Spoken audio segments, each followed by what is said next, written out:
علم میں سب سے بڑا علم قرآن ہے جو اللہ نے عطا فرمایا۔ الرحمن علم القرآن، یہ وہ علم ہے جو اللہ نے خود پڑھایا اور خود سکھایا ہے۔ قرآن سے بڑا علم نہیں ہے، اور ذکر میں آقا علیہ السلام پر درود و سلام سے بڑا کوئی ذکر نہیں ہے۔ اس لیے ہر دوسرا ذکر مخلوق کا ہے، حضور پر درود و سلام کا ذکر اللہ کا ذکر ہے، جو اللہ رب العزت خود فرماتا ہے ان اللہ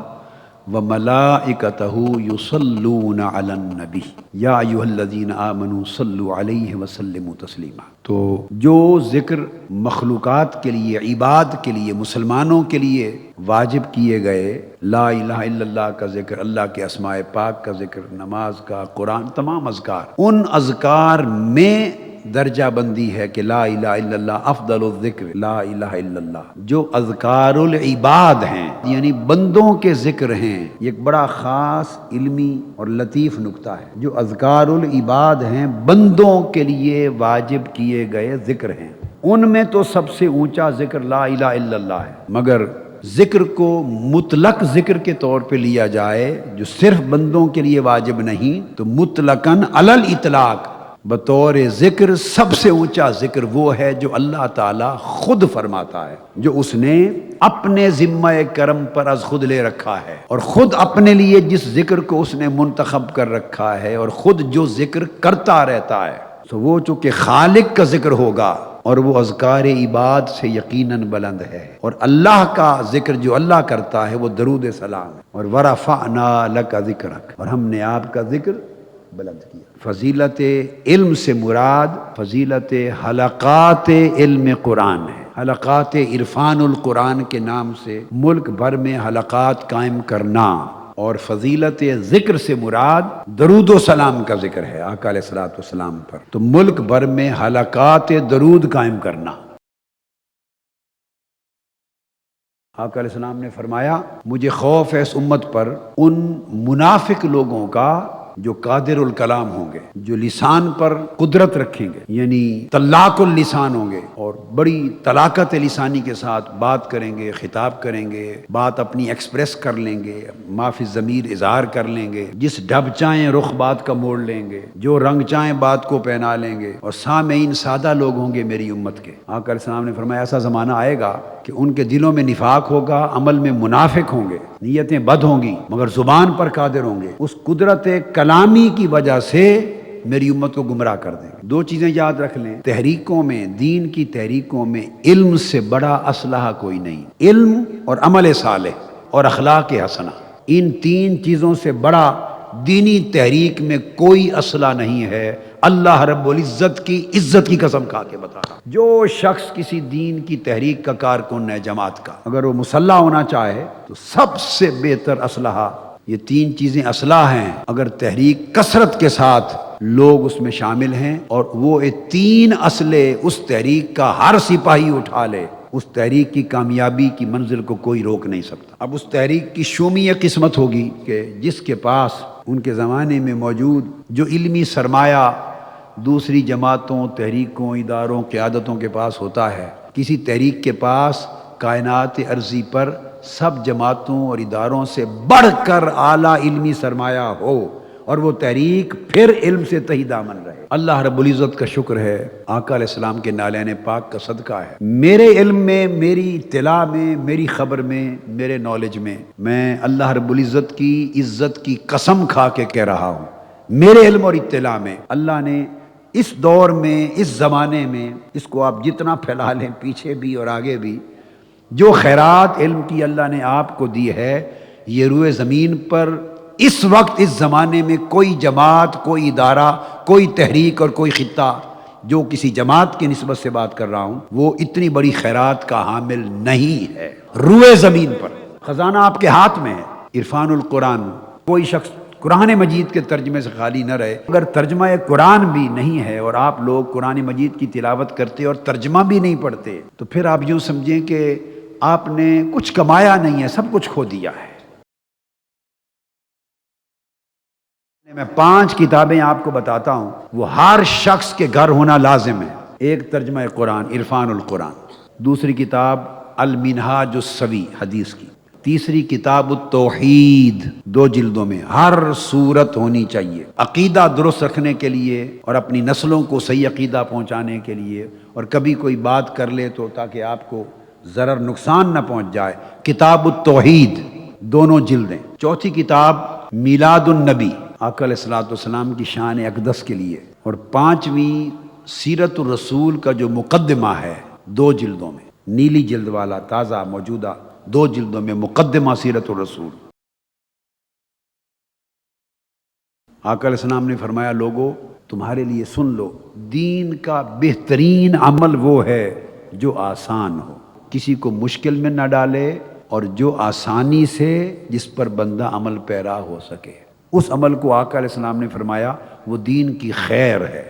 بہتر دین ہے۔ یہ دین کا تصور ہے۔ آپ کو جو تعلیم تحریک منہج القرآن کے ذریعے دی جاتی وہ ایسر الدین کی دی جاتی۔ آپ کبھی غور سے دیکھیں، انتہا پسند نہیں بنایا جاتا۔ انتہا پسند بنانا میرے نزدیک مذہبی زندگی میں دنیا کا آسان ترین کام ہے۔ ایک چٹکی کا کھیل ہے، اس طرح چٹکی کا۔ میں نے جو راستہ آپ کے لیے منتخب کیا یہ وہ راستہ ہے جو پیغمبروں نے اپنی امتوں کو دین تعلیم دی، ہم ان کی اتباع کے راستے پر چلے ہوئے، اور یہ دنیا کا مشکل ترین راہ ہے کہ پیروکاروں کو اور کارکنوں کو اعتدال کا راستہ بتایا جائے، ماڈریٹ تعلیم دی جائے، ماڈریشن کی، اعتدال کی، توسط کی، آسانی کی، ہمہ جہت، وہ تعلیم دے کر تحریک کو کامیابی کی منزل کی طرف لے جایا جائے۔ انبیاء علیہ السلام ہمہ جہت معتدل راستہ اپنے دین کے ذریعے دکھاتے تھے۔ یہی وجہ تھی کہ کئی انبیاء ایسے ہوئے کہ ان کی امت میں ایک شخص بھی مسلمان نہ ہو سکا۔ اگر وہ انتہا پسندی کا راستہ سکھاتے تو کوئی نبی پیروکاروں کے بغیر نہ ہوتا۔ کوئی سنگل پوائنٹ ایجنڈا میں نے آپ کو دینا ہوتا اور برین واش کرنا ہوتا، نوجوانوں کے جذبات سے کھیلنا ہوتا ہے اور کچھ نہیں۔ ان کو ایموشنل بنانا ہوتا ہے، سینٹیمنٹل بنانا ہوتا ہے، جذباتی۔ جذبات جوانی میں ہوتے ہیں، خواہ نیکی کی طرف کوئی لے جائے خواہ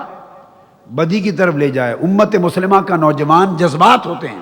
تو سنگل پوائنٹ ایجنڈا دے کر کہ یہ سب کفر ہے، جہاد کرنا ہے، مرنا ہے یا مار دینا ہے، کوئی سنگل پوائنٹ ایجنڈا جس پر برین واش کیا جائے اور نوجوانوں کو اور بندوں کو انتہا پسند بنا دیا جائے، یہ سب سے زیادہ آسان کام ہے۔ اگر یہ کام میں نے کرنا ہوتا، برین واش کر کے انتہا پسندانہ ایجنڈا دے کر سنگل پوائنٹ پر انتہا پسند بنانا، تو جو کام 27 برس جو میری محنت پہ گزر گئے، اللہ گواہ ہے، یہ میں 2 سال کے اندر کر کے فارغ ہو جاتا، قوم کو بھی فارغ کر دیتا، خود بھی فارغ ہو جاتا۔ تو اگر آپ کو اس راہ پہ چلانا ہوتا تو 10 دن اعتکاف بٹھا کر ہزاروں لاکھوں لوگوں کو 24 گھنٹے اور 20 گھنٹے جار کے 27 سال مجھے بھی گزر گئے، اور جوانی نوجوانی سے اس عمر کو آپ پہنچا تو میں 27 سال اس کام پہ لگا دیتا۔ میں تو 2 سال میں کام آپ کا بھی کر چکا ہوتا اور اپنا بھی کر چکا ہوتا، اور بہت سو کا کام ہو چکا ہوتا، اگر اس کا نام اسلام تھا۔ اور اس کے برعکس جس کام کو میں نے اپنایا، جس کام کو تحریک منہاج القرآن کا ایجنڈا بنایا، جس فکر اور سوچ کو تحریک منہاج القرآن کا پورا فکر بنایا، وہ فکر انبیاء ہے، وہ طرز انبیاء ہے، وہ شعار انبیاء ہے، وہ عمل انبیاء ہے، وہ اسوہ انبیاء ہے، وہ سنت انبیاء ہے۔ وہ کیا کہ کسی کو مشتعل کر کے، برین واش کر کے انتہا پسند نہ بنانا، بلکہ اس کے عقیدے کو، عمل کو، فکر کو، اخلاق کو ہمہ جہت اعتدال پر رکھنا، اور ایک ماڈریٹ نرم دل مسلمان بنانا حضور کی سنت کے مطابق، تاکہ ہر حق کو پورا کرے۔ آقا علیہ السلام نے فرمایا کہ علم رکھنے والا، صاحب علم، عالم، اس کی فضیلت عبادت گزار پر اسی طرح ہے جیسے آقا علیہ السلام نے فرمایا میری فضیلت میری اپنی امت پر ہے۔ یہ کوئی معمولی بات فرمائی، علم کی فضیلت کی انتہا فرمائی، یعنی جیسے نبی کی فضیلت امت پر ہوتی ہے، اس طرح صاحب علم کی فضیلت عابد، عبادت گزار شخص پر ہوتی ہے جو عالم نہیں ہوتا۔ وہ عبادت گزار جو صاحب علم نہیں ہے، اس پر صاحب علم عابد کی، اور جو صاحب علم ہوگا بے عمل صاحب علم نہیں کہلاتا، علم نافع عمل صالح کے ساتھ ہوتا۔ بغیر عمل صالح کے علم کو فرمایا جیسے کتابیں گدھے پر لادی ہوئی ہیں۔ تو اگر نیک صالح آدمی صاحب علم بن جائے، اور یہ شرط نہیں، آپ کو بتانا چاہتا ہوں کہ جی اتنے بڑے عالم ہم کہاں بن سکتے ہیں، نہیں، جتنا پڑھ لیں اتنا آپ صاحب علم ہیں، اتنی فضیلت مل جائے. حلقہ عرفان القرآن قائم کریں، قرآن کا ترجمہ پڑھ لیں، حدیث پڑھ لیں، ہفت روزہ 15 روزہ ماہانہ درس شروع کریں، علم کے نوٹ بنائیں، لائبریری بنائیں، شغف پیدا کریں، کیسٹ کے ذریعے نوٹس بنائیں، سیکھیں. جتنا علم حاصل کر لیں اتنی فضیلت آپ کی بڑھتی چلی جائے گی اللہ کے حضور. تو جو شخص اپنے فرائض ادا کر دے اور خیر کا علم سیکھ کر آگے سکھا دے، آقا علیہ السلام نے فرمایا اس کی فضیلت مجاہد پر، اللہ کی راہ میں جہاد کرنے والے اور راتوں کو عبادت کرنے والے عبادت گزار پر، اس کی فضیلت، اس علم دین اور خیر کا علم سکھانے والے کی فضیلت اس طرح ہے جیسے میری فضیلت تمہارے میں سے کسی ادنا ترین شخص کے اوپر میری فضیلت ہے. جو فرق مجھ میں اور تم میں سے ادنا شخص کے درمیان درجے کا ہے، اس طرح اس شخص کے درمیان جو علم سیکھتا اور سکھاتا ہے اور راتوں کے جاگ کر عبادت کرنے والے اور اللہ کی راہ میں جہاد کرنے والے پر اس کی فضیلت اس طرح کی. پھر آقا علیہ الصلوۃ والسلام نے فرمایا، یہ حضرت عبداللہ ابن عباس رضی اللہ تعالیٰ عنہ حدیث کے راوی، ارشاد فرمایا آقا علیہ السلام نے، فضل المؤمن العالم علی المؤمن العابد 70 درجہ. دونوں طرف مومن ہوں، مگر ایک مومن عابد ہو، عبادت گزار، ساری رات جاگ کر عبادت کرتا ہو، دن کو روزے رکھتا ہو، تسبیح پڑھتا ہو، نوافل پڑھتا ہو. ایک طرف وہ عبادت گزار مومن ہے اور دوسری طرف علم رکھنے والا مومن ہے، دین کا، علم کا حامل، علم دین کا حامل مومن ہے. آقا علیہ السلام نے فرمایا اس کی فضیلت مومن عابد پر 70 درجے زیادہ ہے. آقا علیہ السلام نے فرمایا صحابہ کرام سے خطاب کرتے ہوئے ایک روز، فرمایا انکم اصبحتم فی زمان کثیر فقہاؤہ قلیل خطباؤہ وقلیل سائلوہ کثیر معتوہ العمل فیہ خیر من العلم. صحابہ کرام سے فرمایا کہ اے میرے صحابہ، یہ جو تمہارا دور ہے، تمہارا زمانہ جس میں تم ہو اور تمہارے بعد تابعین تبع تابعین ہوں گے، یہ وہ دور ہے، بڑی توجہ سے سنیں، کہ اس میں فقہا یعنی دین کو سمجھنے والے بہت ہیں، مگر خطیب، شاندار خطاب کرنے والے، اسپیچ کرنے والے، تقریر کرنے والے قلیل ہیں. سو فرمایا آقا علیہ السلام نے لہٰذا اس دور میں العمل فی خیر من العلم، اس دور میں عمل کا درجہ علم سے زیادہ ہے، کیونکہ علم کی کثرت ہے، ہر کوئی براہ راست مجھ سے لے رہا ہے،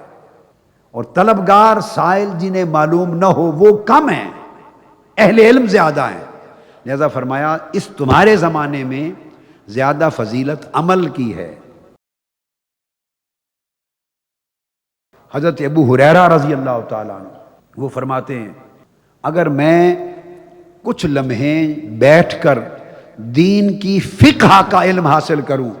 یعنی قرآن اور حدیث کو پڑھوں اور اس میں سے احکام اور مسائل کو استنباط کروں، نکالوں، تو 1-2 گھنٹے دین کے احکام قرآن و حدیث کے نکالنا یہ مجھے کہیں زیادہ محبوب ہے اس عمل سے کہ میں عشاء کے بعد سے لے کر طلوع فجر تک نفل اور عبادت نفلی کرتا رہوں، ساری رات میں جاگوں اور نفلی عبادت کروں، اس سے چند ساعتیں قرآن اور حدیث سے احکام کا استنباط مجھے محبوب تر ہے.